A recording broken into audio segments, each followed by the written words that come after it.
Hello undead enthusiasts, welcome back to Marvelous Videos, and today we're here with yet another amazing exploration into the world of vampires.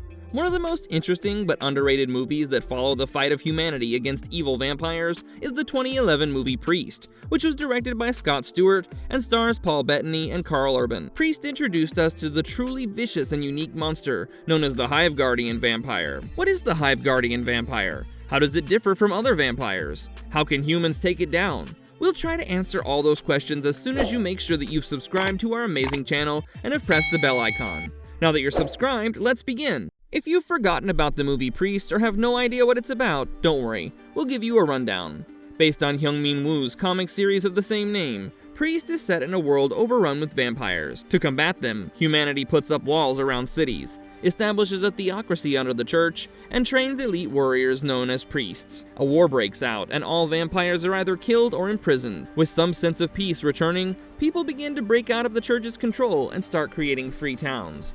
The priests are disbanded and no longer given the authority they enjoyed. One day, one of the priests is approached by a sheriff called Hicks. Hicks, who is from the free town of Augustine, reports to the priest that his brother and sister-in-law had been killed and his niece, Lucy, had been kidnapped by a group of vampires. Priest has deep connections with Lucy, as she is his daughter and his brother had stepped in to take care of Lucy and his mother when Priest was incorporated into the church. The priest asks the leader of the clergy, Monsignor Eyeless, to help him bring Lucy back.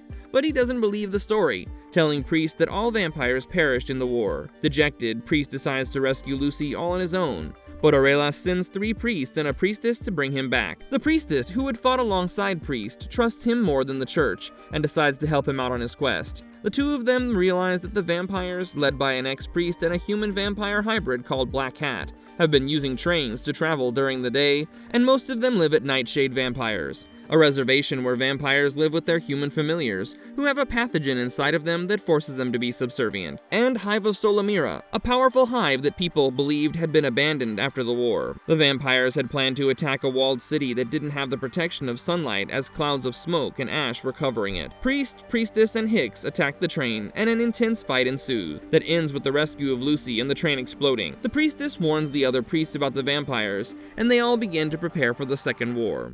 The Hive Guardian. Now let's talk about the most terrifying vampire we see in Preist, the Hive Guardian, which was killed by the heroes. The priest first encounters the Hive Guardian in the Hive of Solomira, and it's one of the last surviving members of the vampire species. Priest had encountered Hive Guardians before, and they served the queen vampire by protecting the hive from unruly strangers. The most common place for Hive Guardians is to be with their hive, but the one priest, priestess, and Hicks meet was probably left behind by Black Hat to delay the vampire hunters from reaching him in his train. The vampires had left behind a tunnel under the hive that led to the town of Jericho. Hicks is the unfortunate one to first discover this creature in the Hive of Solomira, but is thankfully saved as the tunnels are too narrow for the beast to enter. Priest and priestess jump above to face and kill the monster. Priest attacks the Hive Guardian with sharp crosses, but they have no effect on the beast as it begins to charge toward him. Priestess immediately lights a flare to distract it and draws it toward herself, immediately seeking refuge in the thin tunnels which it can't enter. As it snarls angrily at the 2 vampire hunters, Priest takes a moment to pray and runs at it to attack it head-on. Priestess throws 2 stones to help Priest step closer to the Hive Guardian,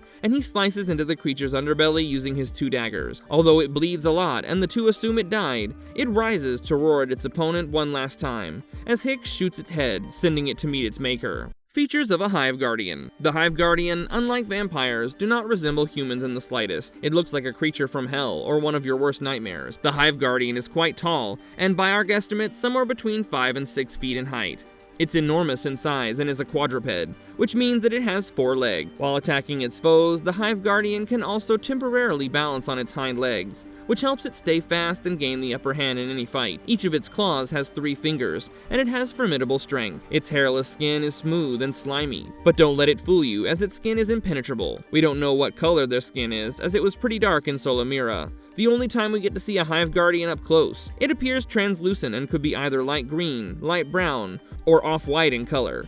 Your guess is as good as ours though, as its greasy skin was caked with mud and dust when we saw it. The only weak spots in a Hive Guardian's body are its stomach, where the priest aimed with his daggers, and its head. You would think a creature as large as a Hive Guardian would probably move slowly, but this undead creature is quite agile, running around at impressive speeds. The way it walks around and roars is very similar to a jungle cat, like a tiger or a mountain lion. The face of a Hive Guardian has no features, with the opening of its mouth taking up its entire face. As it has no eyes, the Hive Guardian is definitely blind, but its other heightened senses make up for it, and they act as great navigators to help the beast hunt. However, we aren't quite sure what these senses are. As far as we can tell, there appear to be no visible ears or nose. Maybe they have tiny holes for ears through which they echolocate.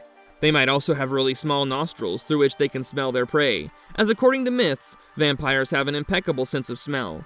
In one scene, the priestess lights a flare and the Hive Guardian gets distracted by it. Since they can't see, we have to assume they either heard the crackle of the flare or were able to smell it. Perhaps they also have a unique sense through which they can detect heat. Since humans have higher temperature than their surroundings and the undead vampires, this would be a great sense for Hive Guardians to have. Although Hive Guardian is considered a type of vampire, it's hard to know which rules apply to this beast. Since they're vampires, we're free to assume that they drink blood. Their jaw structure and teeth support this assumption. They have only 8 teeth in the front and might have more in the back, but their whole face looks like a massive pipe made to siphon blood off creatures. Unlike vampires who only have 2 fangs, Hive Guardians have 4, 2 at the top and 2 at the bottom. The other 4 teeth are tiny but sharp. It doesn't take any special weaponry like a faith object, garlic, or a stake to kill them, as Preist killed them with his daggers. It could be possible that the daggers were faith objects since they were probably given to him by the church, but the lore remains unexplained on this. Marvelous verdict.